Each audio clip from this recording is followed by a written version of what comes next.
La barbe bleue de Charles Perrault. Il était une fois un homme qui avait de belles maisons à la ville et à la campagne, de la vaisselle d'or et d'argent, des meubles en broderie et des carrosses tout dorés. Mais par malheur, cet homme avait la barbe bleue.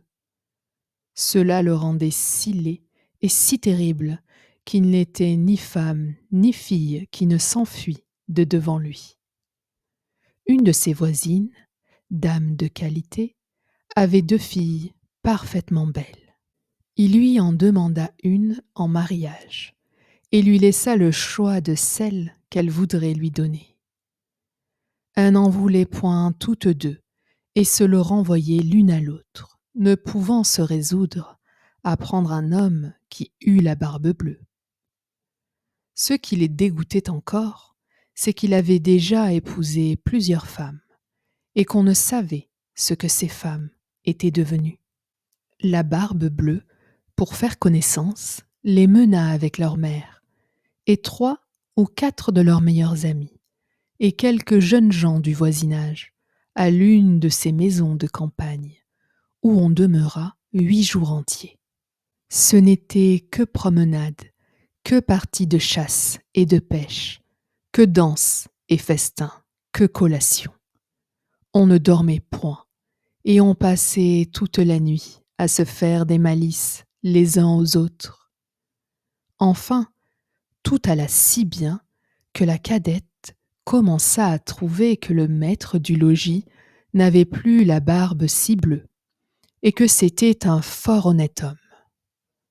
Dès qu'on fut de retour à la ville, le mariage se conclut.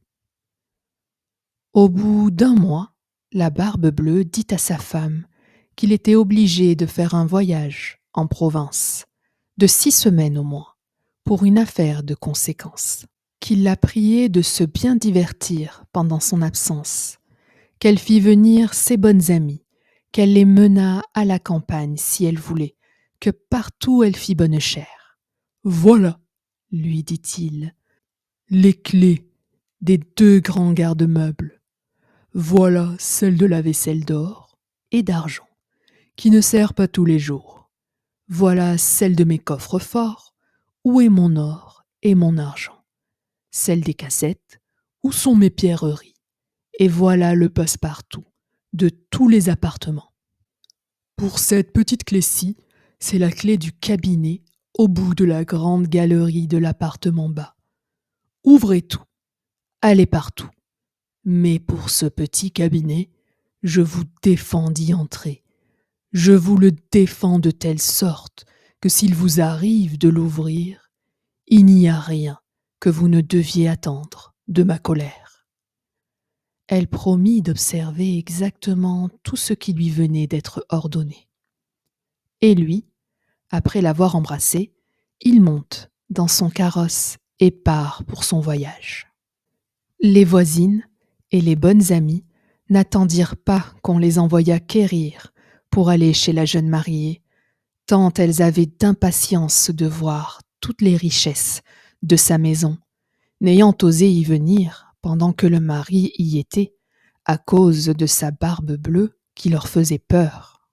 Les voilà aussitôt à parcourir les chambres, les cabinets, les garde-robes, toutes plus belles et plus riches les unes que les autres.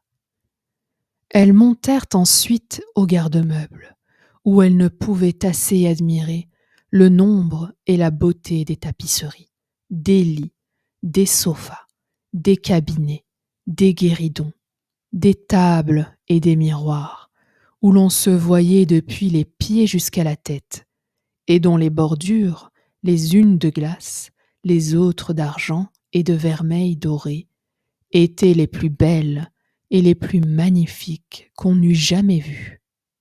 Elles ne cessaient d'exagérer et d'envier le bonheur de leur amie, qui cependant ne se divertissait point à voir toutes ces richesses, à cause de l'impatience qu'elle avait d'aller ouvrir le cabinet de l'appartement bas.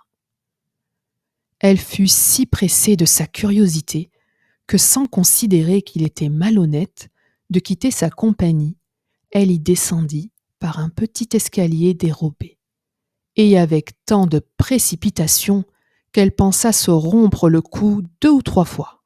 Étant arrivée à la porte du cabinet, elle s'y arrêta quelque temps, songeant à la défense que son mari lui avait faite, et considérant qu'il pourrait lui arriver malheur d'avoir été désobéissante.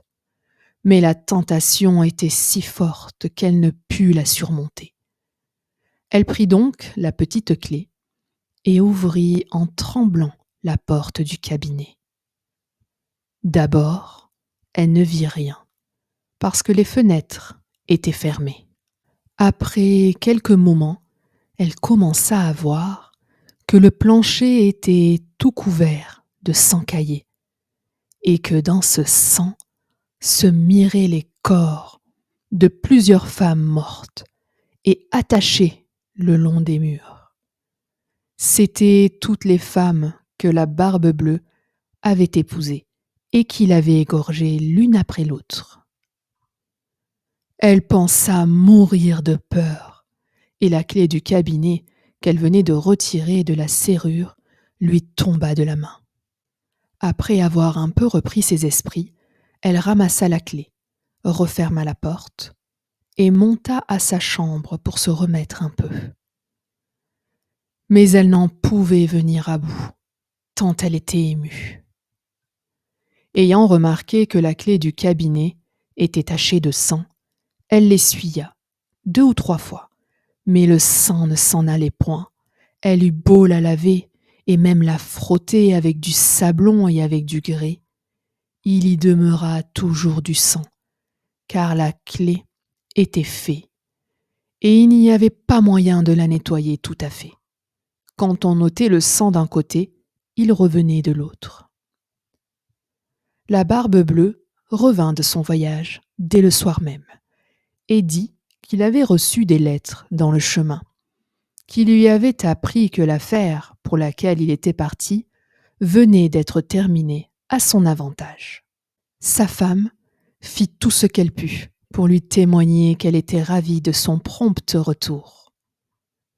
Le lendemain, il lui redemanda les clés, et elle les lui donna, mais d'une main si tremblante qu'il devina sans peine tout ce qui s'était passé.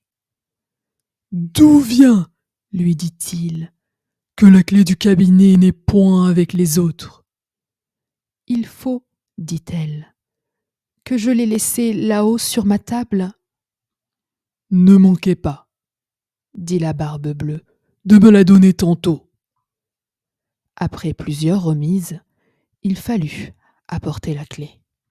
La Barbe-Bleue, l'ayant considérée, dit à sa femme : « Pourquoi y a-t-il du sang sur cette clé ? » « Je n'en sais rien, répondit la pauvre femme, plus pâle que la mort. « Vous n'en savez rien ? Reprit la Barbe-Bleue. Je le sais bien, moi. Vous avez voulu entrer dans le cabinet ? Eh bien, madame, vous y entrerez et irez prendre votre place auprès des dames que vous y avez vues. » Elle se jeta aux pieds de son mari, en pleurant et en lui demandant pardon, avec toutes les marques d'un vrai repentir, de n'avoir pas été obéissante. Elle aurait attendri un rocher, belle et affligée comme elle était, mais la Barbe-Bleue avait le cœur plus dur qu'un rocher. « Il faut mourir, madame, lui dit-il. Et tout à l'heure. »« Puisqu'il faut mourir, répondit-elle, en le regardant les yeux baignés de larmes, donnez-moi un peu de temps pour prier Dieu. »« Je vous donne un demi-quart d'heure, reprit la Barbe-Bleue, mais pas un moment davantage. » Lorsqu'elle fut seule, elle appela sa sœur et lui dit : « Ma sœur Anne, car elle s'appelait ainsi, monte, je te prie, sur le haut de la tour, pour voir si mes frères ne viennent point. Ils m'ont promis qu'ils me viendraient voir aujourd'hui, et si tu les vois, fais-leur signe de se hâter. » La sœur Anne monta sur le haut de la tour, et la pauvre affligée lui criait de temps en temps. « Anne, ma sœur Anne, ne vois-tu rien venir ?» Et la sœur Anne lui répondait. « Je ne vois rien que le soleil qui poudroie et l'herbe qui verdoie. » Cependant, la Barbe-Bleue, tenant un grand coutelas à sa main, criait de toute sa force à sa femme. « Descends vite, ou je monterai là-haut. » « Encore un moment, s'il vous plaît, » lui répondait sa femme. Et aussitôt, elle criait tout bas. « Anne, ma sœur Anne, ne vois-tu rien venir ?» Et la sœur Anne répondait. « Je ne vois rien que le soleil qui poudroie et l'herbe qui verdoie. »« Descends donc vite, » criait la Barbe-Bleue, « ou je monterai là-haut. »« Je m'en vais, » répondait sa femme. Et puis elle criait. « Anne, ma sœur Anne, ne vois-tu rien venir ?»« Je vois, » répondit la sœur Anne, « une grosse poussière qui vient de ce côté-ci. Sont-ce mes frères ?» « Hélas, non, ma sœur, c'est un troupeau de moutons. »« Ne veux-tu pas descendre ?» criait la Barbe-Bleue. « Encore un moment, » répondait sa femme. Et puis elle criait. « Anne, ma sœur Anne, ne vois-tu rien venir ?»« Je vois, » répondit-elle, « 2 cavaliers qui viennent de ce côté-ci, mais ils sont bien loin encore. »« Dieu soit loué !» s'écria-t-elle un moment après. « Ce sont mes frères. Je leur fais signe tant que je puis de se hâter. » La Barbe-Bleue se mit à crier si fort que toute la maison en trembla. La pauvre femme descendit et alla se jeter à ses pieds tout éplorée et tout échevelée. « Cela ne sert à rien, » dit la Barbe-Bleue, « il faut mourir. » Puis la prenant d'une main par les cheveux et de l'autre levant le coutelas en l'air, il allait lui abattre la tête. La pauvre femme, se tournant vers lui et le regardant avec des yeux mourants, le pria de lui donner un petit moment pour se recueillir. « Non, non, dit-il, recommande-toi bien à Dieu. » Et levant son bras, dans ce moment, on heurta si fort à la porte que la Barbe-Bleue s'arrêta tout court. On ouvrit, et aussitôt on vit entrer 2 cavaliers qui, mettant l'épée à la main, coururent droit à la Barbe-Bleue. Il reconnut que c'étaient les frères de sa femme, l'un dragon et l'autre mousquetaire, de sorte qu'il s'enfuit aussitôt pour se sauver. Mais les 2 frères le poursuivirent de si près qu'ils l'attrapèrent avant qu'il pût gagner le perron. Ils lui passèrent leur épée au travers du corps et le laissèrent mort.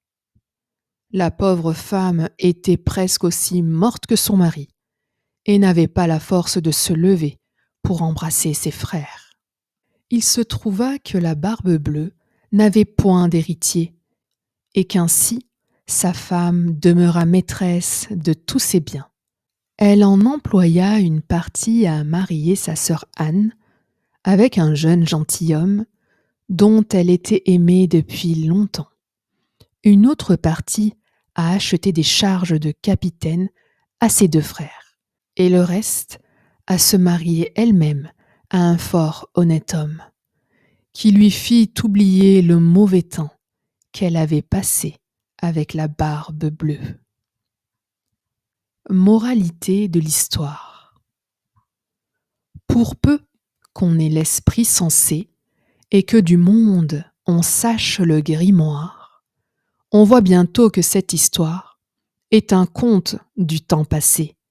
Il n'est plus d'époux si terrible, ni qui demande l'impossible, fût-il malcontent et jaloux. Près de sa femme, on le voit filer doux, et de quelque couleur que sa barbe puisse être, on a à peine à juger qui des 2 est le maître. Un like et un abonnement, ça fait toujours plaisir, et ça m'aide à continuer. Merci et à bientôt.